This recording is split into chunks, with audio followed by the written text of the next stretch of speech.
Depuis la version 7, on a maintenant la possibilité, donc la VSPC V7, on a la possibilité de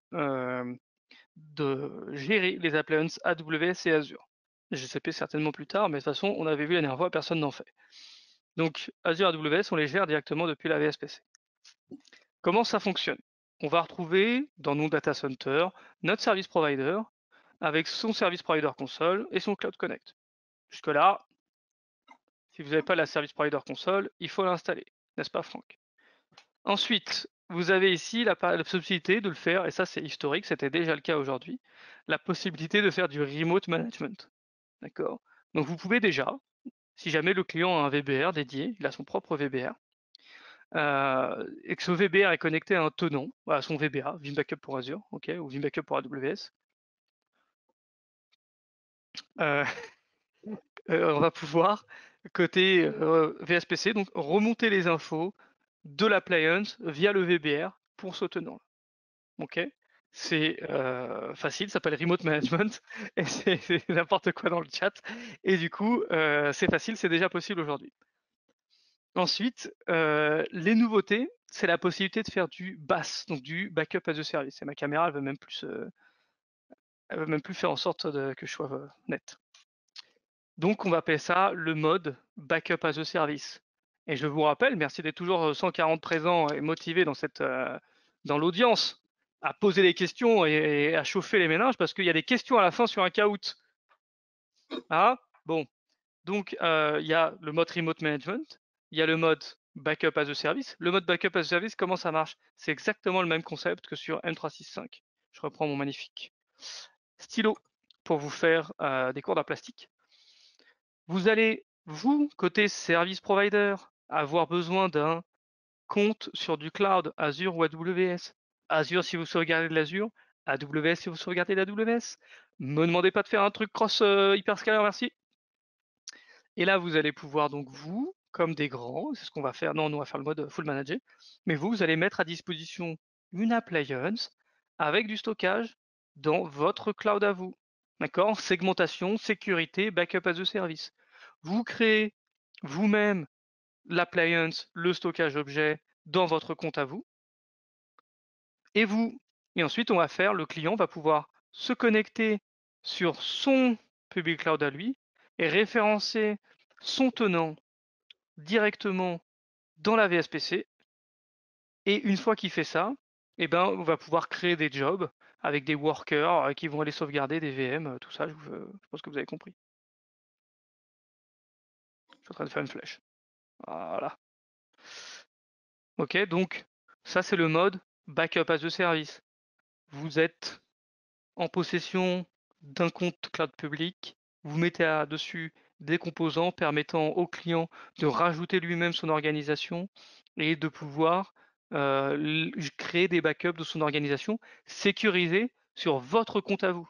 Donc c'est bien, c'est cross-organisation, cross-account, cross-souscription, ça dépend des providers, mais voilà, vous avez compris le concept. Et, il va falloir que j'enlève ça parce que, hop, l'autre dernière possibilité, c'est le full manage. Full manage, on met tout au même endroit. Vous avez, comme d'un grand, la main complète sur tout le tenant, d'accord? Vous avez la main sur tout le tenant. Vous connaissez le client, c'est vous qui êtes admin du tenant, vous avez les droits complets dessus. Vous voulez juste gérer une appliance dessus et backuper les données de vos clients. Eh ben, vous pouvez le faire, ça s'appelle full manage en gros, et vous rajoutez vous-même le compte du client, vous déployez l'appliance, vous créez les jobs. Et tout ça depuis la VSPC. L'intérêt, c'est que c'est le serveur Cloud Connect, d'accord, qui va faire le pilotage des appliances, au travers de la VSPC bien sûr, mais c'est Cloud Connect via le plugin Azure compagnie qui permet de le faire. Donc si vous voulez le faire, ce scénario-là, sur Cloud Connect, vous devez aller télécharger, enfin plutôt sur le site de Vim, télécharger le plugin pour Azure, le plugin pour AWS, et ça vous permettra de réaliser ce scénario de backup as a service ou de full manage. Quelles sont les questions de Rodolphe? Pourquoi ce n'est plus Alors, possible d'ajouter un bucket avec la versionning d'activer sur VBO quand on n'a pas coché la case Make Backup Copy Muable? Parce que le versionning des buckets n'est pas supporté par VBO. Ce n'est pas supporté, pas autorisé, pas bien, parce que VBO n'a aucune visibilité du versionning. Du coup, comme il ne voit pas le versionning, si jamais tu as le malheur de revert un seul objet, tu corromps tous tes backups. Voilà. Corruption complète de tous tes backups si tu as le versionning d'activé et qu'à un moment, tu as une version qui overlap l'autre, tu fais un revert ou quoi que ce soit. Donc en fait, le versionning ne peut pas en éviter. Ça, c'est la première chose, tu peux corrompre complètement tous tes backups. On ne veut pas supporter.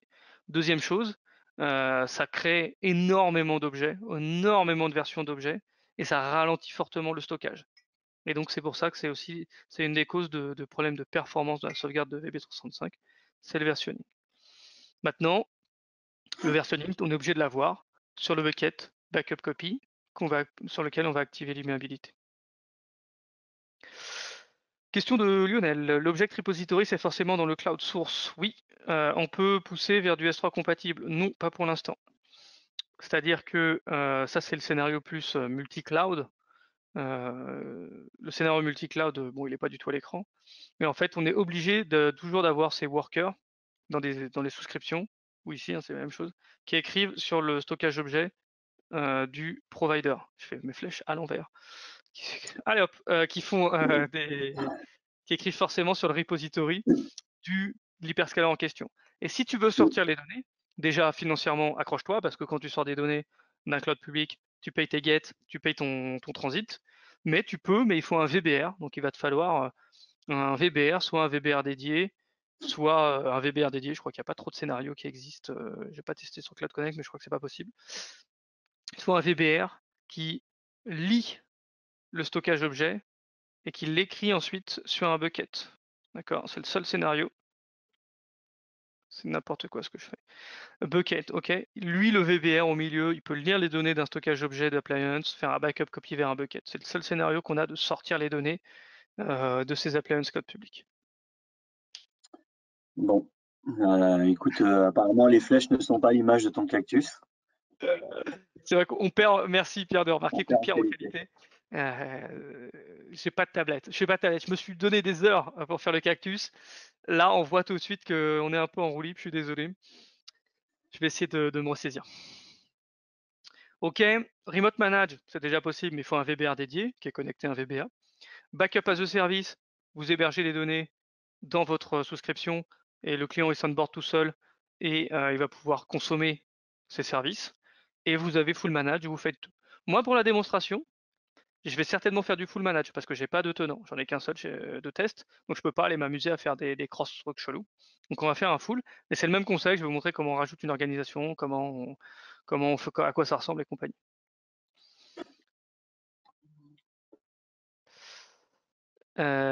Tac. Donc, comment ça se passe le self-service onboarding? Même concept que M365. Vous configurez votre souscription, d'accord? Vous déployez l'appliance, vous configurez le repository, vous créez le tenant et vous assignez cette appliance au tenant. Voilà, vous avez du travail de votre côté. Vous êtes expert Azure, vous êtes expert AWS. En vrai, pas vraiment besoin. Mais voilà, vous avez besoin de vos propres souscriptions dans ces clouds-là pour aller déployer les ressources et les mettre à disposition du tenant.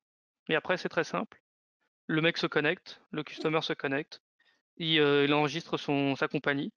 Comme ça, pas de transfert de responsabilité. Si jamais lui veut être autonome dans la gestion de sa souscription, tant mieux. Vous faites juste la partie sauvegarde. Et vous ou lui pouvez créer des jobs. Même concept, full manage. Bah là, il y a plus le client n'est plus, il n'y a pas d'intermédiaire avec le client. Vous faites tout. Et je vais certainement faire un truc à peu près comme ça. Même si je vais vous montrer quoi ça ressemble des deux côtés, mais c'est plus simple cette partie-là pour moi dans mon environnement. Dans le cas de cet exemple où sont stockées les datas, quel exemple, Thomas, s'il te plaît? Full manage ou dans le cas de full manage ou dans le cas de bass? Dans le Full full manage, manage. bah, les données sont stockées sur le repository, sur le compte du client. C'est-à-dire que si tu as rajouté le compte du client et que tu as déployé l'appliance dans le compte du client, et ben le repository est dans le compte du client. D'accord? Si le client il a deux comptes, bah, tu vas plus te mettre en mode bass, ça fera un faux bass. Tu feras un compte pour les sauvegardes et un compte pour la prod, mais tu pourras toujours mettre l'appliance côté sauvegarde et croiser et sortir les données de la prod. Mais bon, dans ce cas, il faut que tu aies les mains sur les deux, hein. Et dans ce cas, tu peux te mettre dans le scénario bass, même si c'est pas vraiment du bass. Mais dans le full manage, s'il n'y a qu'une seule souscription, tout est dans le repository qui est dans cette souscription-là.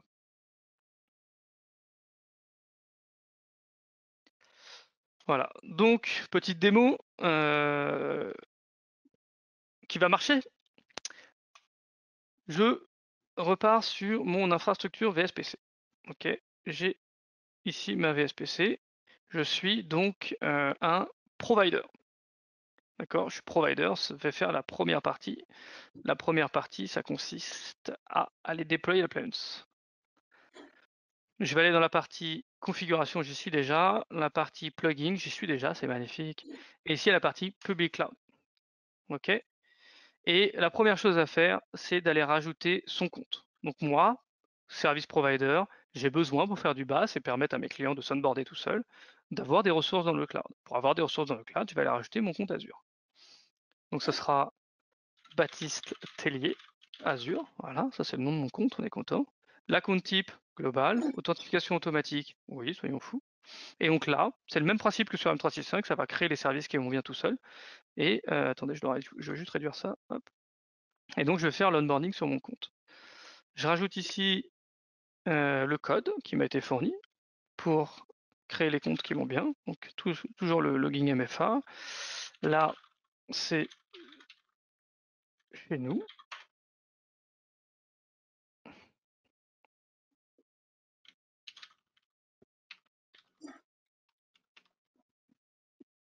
C'est vraiment la connexion complète. J'accepte. J'ai accepté le MFA. Normalement, c'est bon. Hop. Une fois que j'ai fait ça, je peux normalement apply.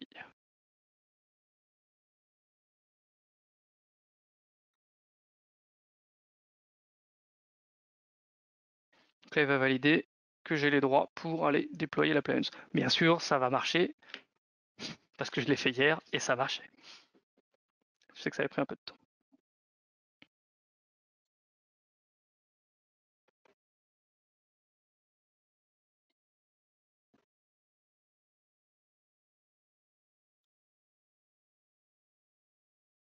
Mhm. Yes. On se satisfait des petites choses. J'ai rajouté donc, moi en tant que provider, mon organisation. Maintenant, dans mon organisation, je vais aller dans Appliance et je vais créer une appliance. D'accord? Donc c'est une appliance Azure. D'accord? On imagine. Donc là, si vous êtes en mode full manage, d'accord, full manage, bah, vous avez rajouté l'organisation du client. C'est très simple. Vous avez les comptes admin, vous rajoutez l'organisation du client, vous déployez cette appliance dans le compte du client et vous créez des jobs. C'est aussi simple que ça et tout ça depuis la VSPC. Donc très simple. Là, on va faire un peu le mode un peu basse. Donc je suis dans mon compte à moi, je vais choisir depuis mon site de Prague de déployer une nouvelle appliance. Hop. J'accepte la licence sans la lire et je vais aller déployer mon appliance dans mon compte en tant que service provider. La souscription, c'est celle de Vim. Le data center, on va se mettre en North ouais, Europe, je sais plus ce que c'est. North Europe. Hop. Et ressources group, j'ai la mienne normalement. Voilà. Donc dans mon ressources group. Hop. Le nom de la machine, ça s'appellera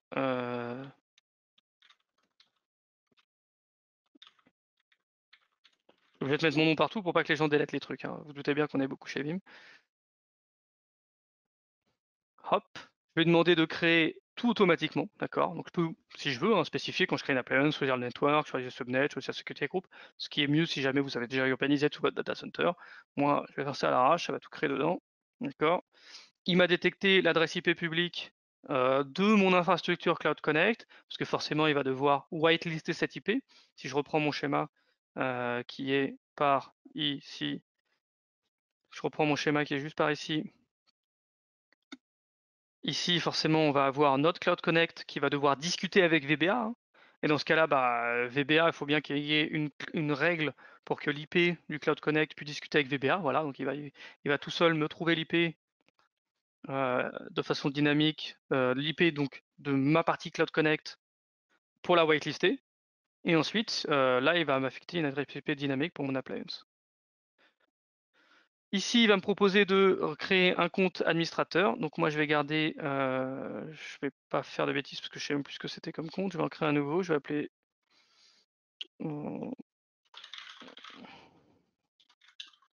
Ok. Je vais créer un compte pour l'appliance. Et je sais qu'ils sont très chiants sur les passwords. Il faut mettre des passwords très forts. Voilà. Je crée un compte pour l'appliance.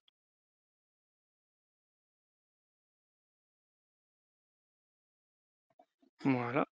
Je vais devoir créer une nouvelle clé SSH. Mais j'en avais déjà une, mais c'est pareil. Ça, c'est une clé SSH pour pouvoir se connecter à cette appliance. On en crée une, on la garde de côté. Ça permet de sécuriser les connexions entre Cloud Connect et l'appliance. Hop, je vais choisir ma time zone.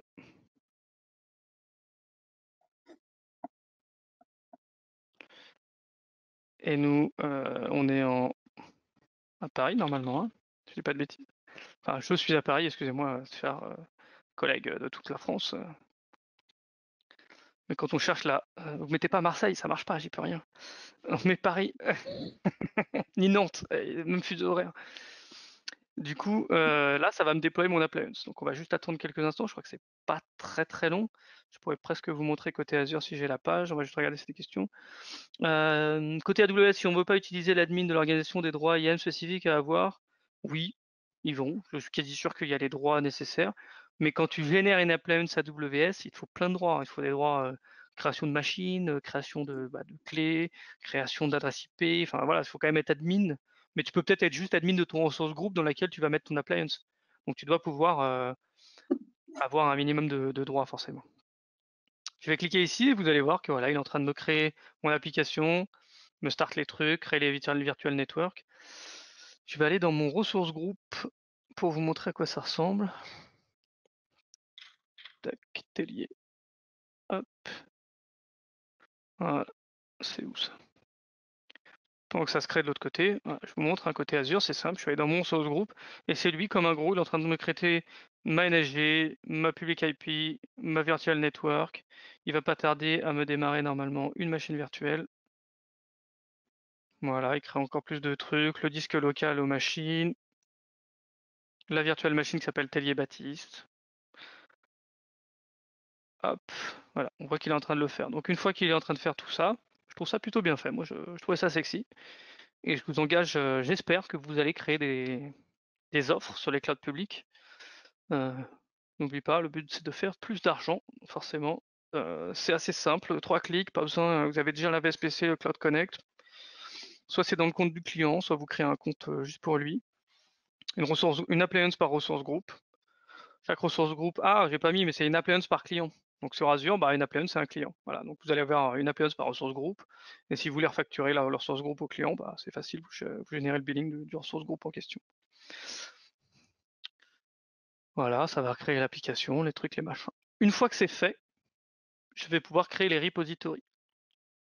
Puisque on a vu dans mon scénario basse, je reviens dans mon slide.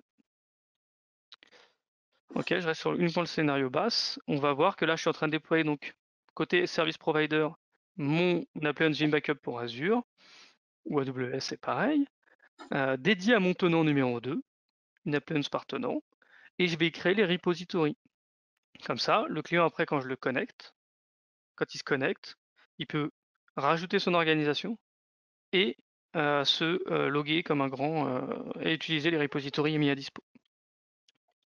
Je vous rappelle le process, puisqu'on a que ça à faire. Ok, donc là on a fait configure souscription, c'est bon. Deploy appliance, c'est en cours. Une fois qu'on a créé l'appliance, on va configurer des repos qui sont accessibles par le tenant. Créer le tenant pour qu'il puisse accéder à toutes ces ressources et assigner cette appliance à ce tenant-là. Voilà, bon, on s'amuse bien, hein, vous avez vu. Et une fois qu'on s'est amusé, j'irai juste me loguer en tant que client et enregistrer ma compagnie. Et on pourra créer des jobs.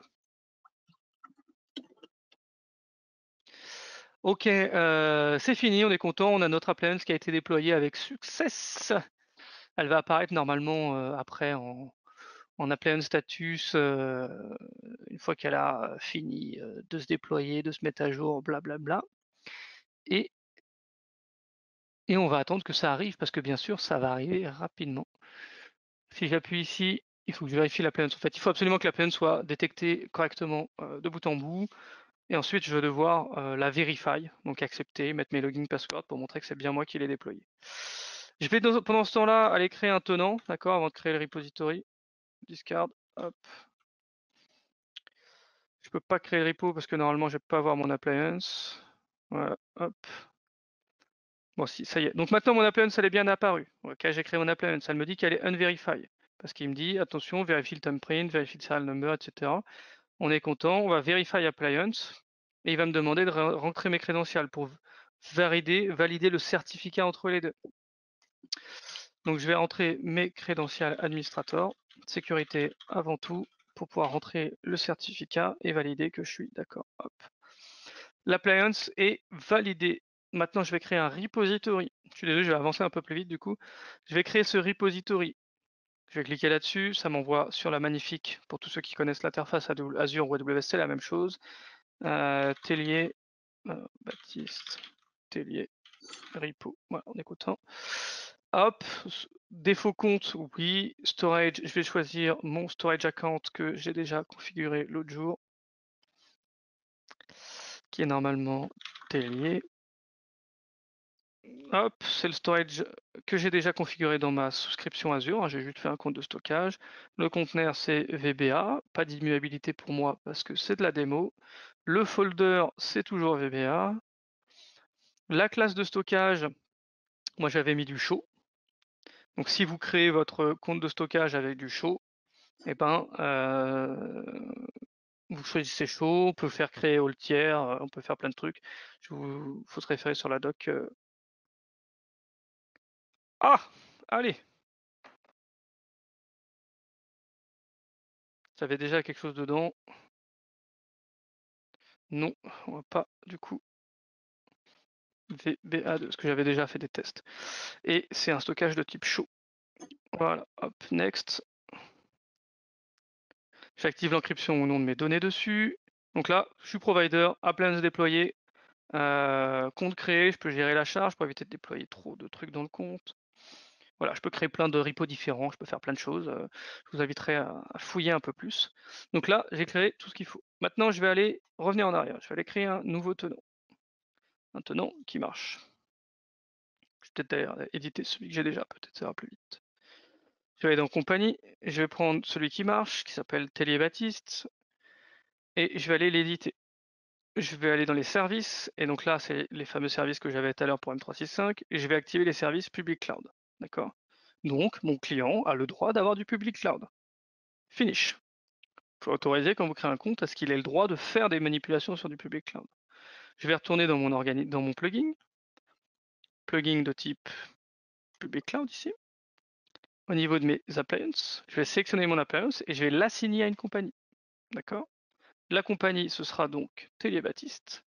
Et le compte que j'ai créé, c'est Tellier. Donc ça, c'est le local account pour je dis pas de bêtises, je vais en créer un nouveau. Je vais en créer un nouveau parce que je sais jamais ce que je fais. Tac. Hop.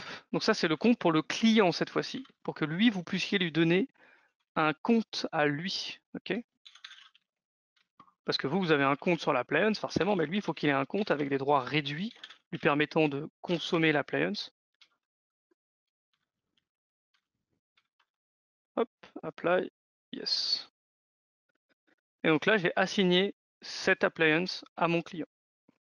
D'accord? Elle est sur mon tenant à moi, mais je l'assigne à mon client pour qu'il puisse la consommer. Je vais me connecter. Je suis déjà connecté, c'est top. Voilà, donc maintenant, on voit que la compagnie, c'est la compagnie Tellier Baptiste. Je passe sur le bandeau noir. Bandeau noir, navigation privée, compagnie Tellier Baptiste. Je suis le tenant. Je vais F5 parce qu'on ne sait jamais. Hein. Et maintenant, je vais aller dans configuration. Je vais aller ici dans la partie plugin. Et cette fois-ci, j'ai le nouveau plugin Public Cloud. Et comme tout à l'heure, plugin Public Cloud, au niveau de l'account, j'avais fait des manips, donc faites pas attention. Je vais pouvoir, moi, en tant que client, rajouter mon organisation. D'accord? Je suis le client maintenant. Je veux rajouter mon organisation pour pouvoir sauvegarder mes éléments. C'est la même manipulation que tout à l'heure. Ok, je suis client, je rajoute mes trucs, etc. Bon, c'est relativement simple. Une fois que le client il a rajouté ces informations, il aura accès à à la possibilité ensuite de sauvegarder ces données. Moi, je vais rester en full manage parce que je ne peux pas faire rajouter 2 fois la même organisation, c'est le bordel, d'où l'erreur que j'ai tout à l'heure. Mais ici, on voit en tant que client, bah, je vais voir mon bucket, je vais voir mes infos, mon appliance, les repositories que j'ai à disposition, et ça va me permettre de sauvegarder mes données. Donc, si je dis pas de bêtises, si je vais ici dans la partie job, maintenant, j'ai aussi la possibilité, tout à l'heure j'avais que des objets, maintenant je peux faire du cloud database, du file share, du virtual machine, et je peux créer des politiques depuis mon appliance. Donc là je vais créer une politique de sauvegarde de mon environnement Azure. D'accord, je suis client, j'ai rajouté mes crédentials, backup VM, voilà, on s'en moque, tac. La source, c'est mon Active Directory, j'en ai pas, forcément parce que j'ai pas fait l'onboarding jusqu'au bout, mais ensuite je peux faire la création complète de mes tâches de sauvegarde. Donc un peu le même concept, vous avez compris que Vim Backup pour 1365. J'ai ma disposition des ressources, le client peut s'onboarder tout seul sans vous communiquer ses accès, et ensuite il peut créer lui-même ses jobs. Vous pouvez aussi créer les jobs pour lui. Je vais repasser dans la partie provider, d'accord. Côté provider, je peux parfaitement aller ici dans la partie backup job, d'accord. La partie backup job, public cloud, et je pourrais potentiellement créer des politiques pour m'accompagner de mon client. Hop, create policy, backup VM, et c'est exactement le même concept. Select Active Directory. Moi, c'est facile, je suis admin de mon truc, donc j'ai mon compte à moi. Ma région, c'est West, North, North Europe, c'est bien. Hop. Voilà, je vous montre juste qu'on peut aller jusqu'au bout, select. Et là, on va pouvoir sélectionner les machines virtuelles, choisir des tags, choisir des ressources groupes. Voilà, Linux, VM, hop, ajouter, apply. Activer le guest processing, activer le scripting, choisir où est-ce qu'on va sauvegarder, les snapshots, les backups, quelle politique on va activer, weekly, daily. Je vous montre juste si jamais vous avez jamais vu les appliances. C'est relativement simple. On édite la policy, on veut faire des snapshots, je sais pas moi, clear all. On veut juste faire un backup à 10 heures avec un snapshot à 10 heures avec un backup tous les jours. Je veux garder, je sais pas moi, 14 jours. 14, ouais, 14 snapshots, ça fait beaucoup, mais juste un snapshot, mes backups sur 14 jours, et je les mets sur mon repository que j'ai mis à disposition de mon client. Apply. Bon, je peux faire des weekly que je mets sur du stockage froid, je peux mettre des monthly que je mets sur de l'archive. Voilà, ça va très loin dans la configuration, hein. Je fais des retries, je fais du health check, j'envoie des mails, ça me prévient sur combien ça va me coûter, snapshot, backup, transaction, etc. Et c'est terminé, j'ai créé mon job. Donc ça, le client peut lui-même créer ses jobs, vous pouvez les créer les jobs pour le client. Une fois que c'est créé, vous les verrez apparaître ici en start, stop, retry, etc.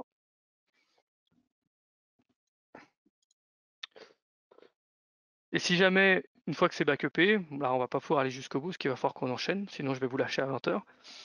Le parti public cloud ici, vous avez vu Protected Data, on avait M365, ils sont toujours là. Bah, j'ai Cloud Database, si j'avais de la DB sauvegardée, des file share, d'accord, si j'avais du NAS ou du public cloud. Dans Virtual Machine, bah, j'ai pareil, VM, avec mes backups, mes différents éléments, et public cloud. Et si j'appuie ici sur mes 20 machines que j'ai sauvegardées et que je fais restore, ça m'ouvre mon portail de restauration de Vim Backup pour Azure au Vim Backup pour AWS. Waouh, il y a plein de questions au chat. On va quand même et voir si waouh, si c'est pas Et clair. tu commences à, quand on backup et quand on réplique une VM, on paye qu'une seule fois la licence. Parce Oui, qu'après, au-dessus, tu as demandé à ouvrir non, oui, les un feature requests. Ok, c'est clair, merci. Est-ce qu'il est possible de restaurer depuis un backup copy depuis le plugin Portail? Non, Yann, je suis désolé, pas encore, mais feature request avec plaisir. Réplication, oui, on appelle réplication de VMware. Et quand on a un backup et qu'on a une réplication, une VM, on paye qu'une fois la licence. Oui, Lionel, je confirme. C'est Vim Backup et réplication. Du coup, c'est une licence pour faire le backup et la répli. Du coup, ça vous coûte pas plus cher. Ça vous coûte pas plus cher de faire les deux, ou l'un ou l'autre. C'est la même chose. Euh, Au niveau, waouh, Jérôme, il est parti sur une question V12 qui n'a pas. Je vais répondre dans le chat une fois que j'aurai donné la main à Laurent pour qu'on puisse avancer. Voilà, j'espère que sur la gestion des clouds publics, c'est clair. On enchaîne avec des points sur Laurent, mais voilà, vous avez bien compris un peu le mécanisme. Ça permet de créer des offres basses sur du cloud public, que ce soit en, je vous rappelle, remote management, basse ou full manage.